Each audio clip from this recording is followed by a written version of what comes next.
Kalau suami istri sudah meninggal, apakah almarhum di alam sana masih ingat anak istrinya? Apakah yang dilakukan anak istrinya di dunia itu dia masih bisa menerima informasi, hanya tidak bisa melakukan apa-apa? Manusia hidup di 5 alam. Yang pertama alam roh. Belum ada kuku, belum ada bulu, belum ada tulang, belum ada sumsum, belum ada yang zahir. Namanya alam roh. Setelah dari alam roh pindah ke alam rahim.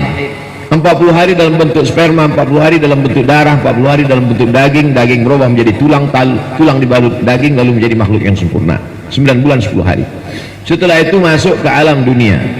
Setelah dari alam dunia 63 tahun. Kata Nabi, umur umatku baina sittina wa sab'in, antara 60 70. Habis itu pindah ke 4 alam barzah. Di alam barzah ini yang paling lama. Yang meninggal, bayangkan Gajah Mada udah berapa lama di alam barzah?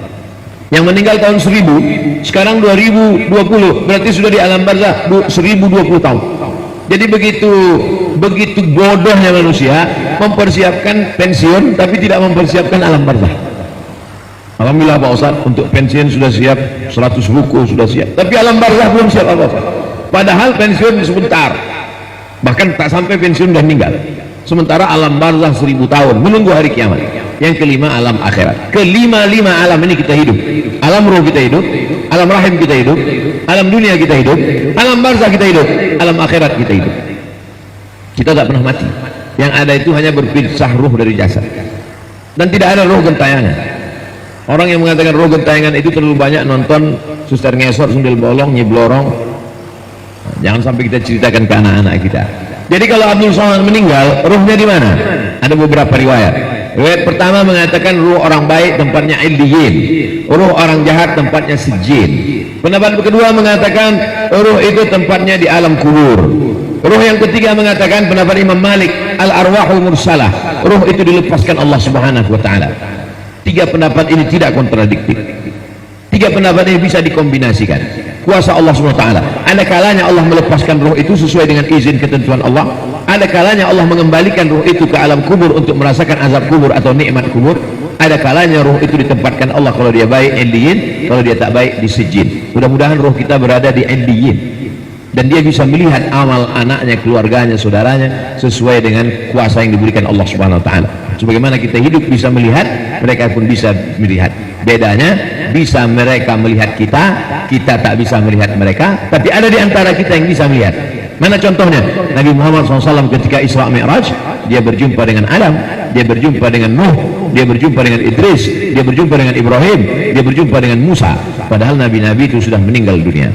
Itu menunjukkan bahwa ada di antara manusia yang bisa melihat, di antaranya Nabi Muhammad SAW.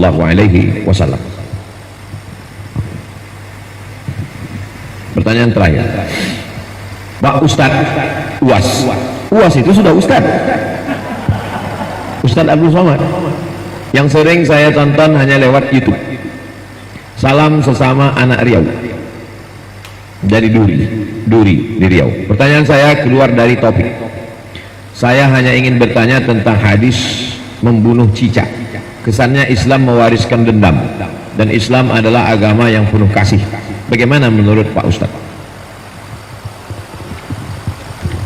Hadis membunuh cicak itu hadisnya sahih, bahwa dosa cicak karena dia tidak ikut memadamkan api ketika Nabi Ibrahim dibakar.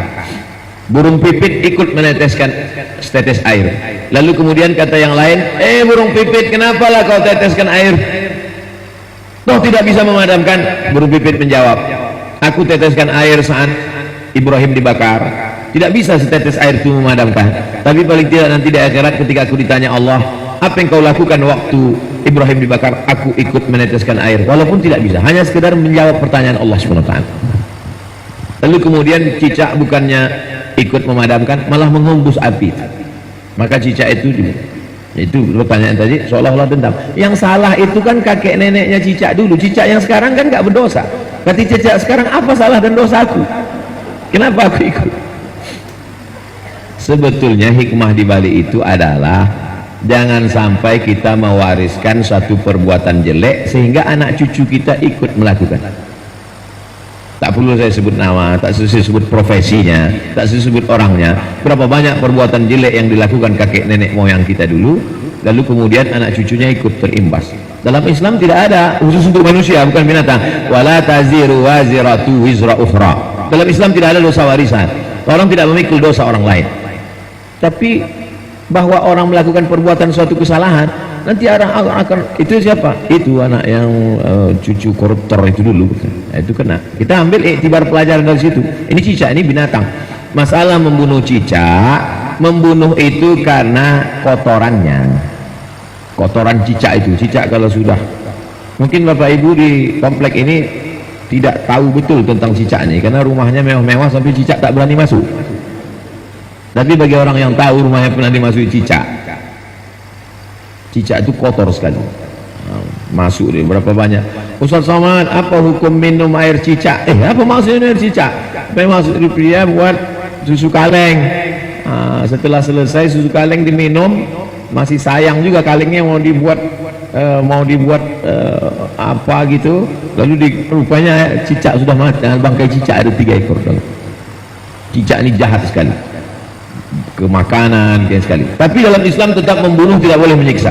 Idza qataltum fa ahsinul qitlah. Kalau kau membunuh, bunuh sekali bunuh. Jadi kalau ada cicak nampak sekali bunuh mati. Begitu juga dengan lalat.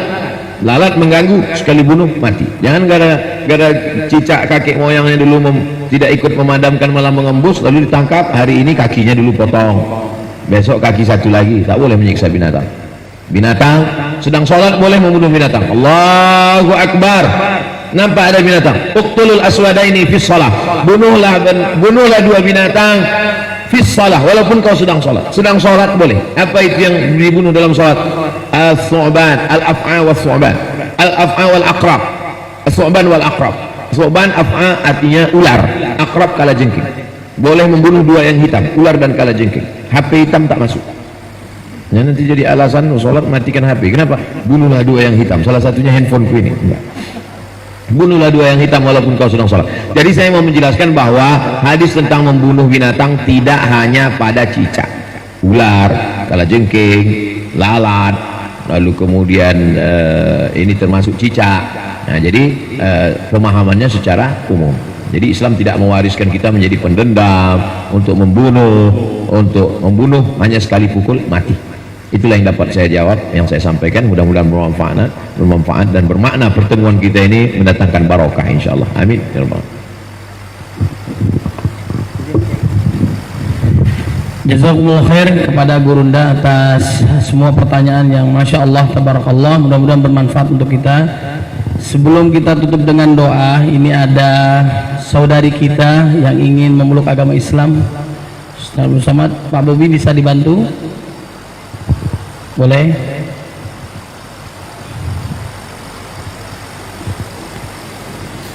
Mohon kepada Gurunda untuk membimbing proses syahadatain pada saudari kita yang ingin masuk Islam. Ini bukti bahwa Islam rahmat untuk semua. Alhamdulillah, dan juga mudah-mudahan mendapatkan keberkahan kita seluruh yang hadir di sini.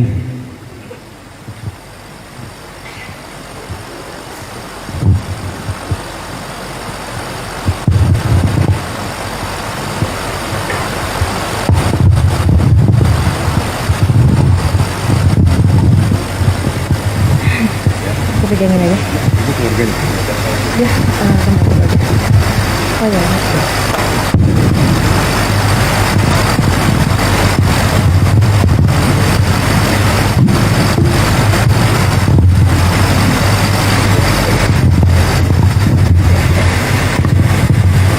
Bismillahirrahmanirrahim. Assalamualaikum warahmatullahi wabarakatuh. Alhamdulillah rabbil alamin, wassalatu wassalamu ala asyrafil anbiya'i wal mursalin wa ala alihi wa sahbihi ajmain. Ini bukanlah syahadat yang pertama. Syahadat pertama saudariku sudah bersyahadat di alam ruh. Ketika itu ruh belum berjumpa dengan jasad. Wa idz akhadha rabbuka min bani adama min zuhurihim dzurriyyatahum wa asyhadahum ala anfusihim. Ketika itu Allah bertanya kepada seluruh ruh. Allah bertanya, alastu bi rabbikum, bukankah aku ini Tuhan kamu? Waktu itu semua ruh berserentak menjawab, bala syahidna, kami bersaksi engkaulah Tuhan kami, la ilaha illallah. Lalu kemudian setelah itu ruh masuk ke dalam jasad. Ada yang masuk ke dalam jasad emaknya beriman, ada emaknya tak beriman. Lalu kemudian ini semuanya menjadi ujian. Kebetulan saya masuk ke dalam ruh masuk ke dalam jasad ibu saya orang Sumatera beriman, saya menjadi muslim.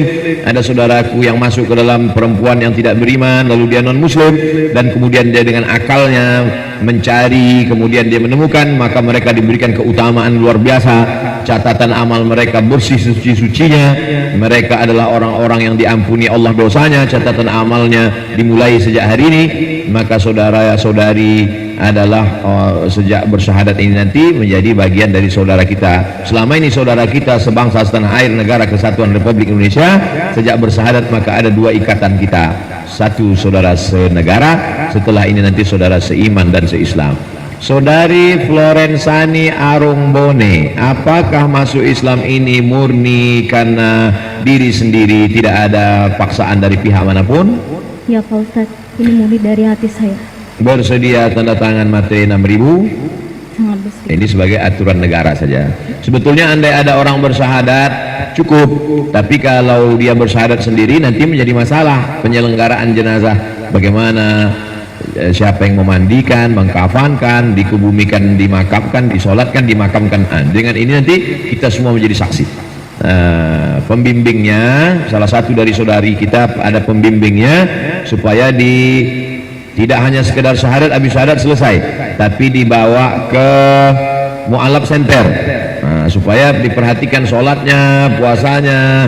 Setelah dia bersyahadat wajib sholat, wajib berpuasa, menunaikan zakat. Mudah-mudahan diberikan Allah rezeki bisa berhaji ke Baitullah. Ikuti saya. Asyhadu Asyhadu an an la ilaha la ilaha illallah. illallah. Aku bersaksi Aku bersaksi bahwa tiada Tuhan tiada Tuhan selain Allah. selain Allah. Wa asyhadu Wa asyhadu anna anna Muhammadan Muhammadan Rasulullah. Rasulullah. Aku bersaksi Aku bersaksi bahwa Nabi Muhammad Nabi Muhammad utusan Allah. utusan Allah. Kita ulang sekali lagi. Asyhadu Asyhadu an an la ilaha la ilaha illallah. illallah. Aku bersaksi Aku bersaksi bahwa tiada Tuhan tiada Tuhan selain Allah. selain Allah. Wa asyhadu Wa asyhadu anna anna Muhammadan Muhammadan Rasulullah. Rasulullah. Aku bersaksi Aku bersaksi bahwa Nabi Muhammad Nabi Muhammad utusan Allah. utusan Allah. Allahu Akbar. Allahu Akbar. Allahu Akbar. Maka sejak hari ini saudari kami Florensani Arungbone menjadi salah satu saudara kita seiman dan seislam. La yu'minu ahadukum, kamu tak beriman hatta yuhibba li akhihi ma yuhibbu li nafsihi, sampai kau sayang kepada saudaramu seperti sayang pada diri sendiri. Tidak hanya bersyahadat. Setelah ini kita tanya ibu-ibu bil khusus. Ibu-ibu tanya apa keperluannya, bagaimana sholatnya, bagaimana mukenanya, bagaimana hafalan-hafalan surat-surat pendeknya, menjadi bimbingan kita semua. Ajak berkomunitas, ada kajian-kajian, ikuti sertakan. Mudah-mudahan kita semuanya diberkahi Allah Subhanahu wa taala. Ala hazinniya wa kulli niyatin salihah. Al-Fatihah.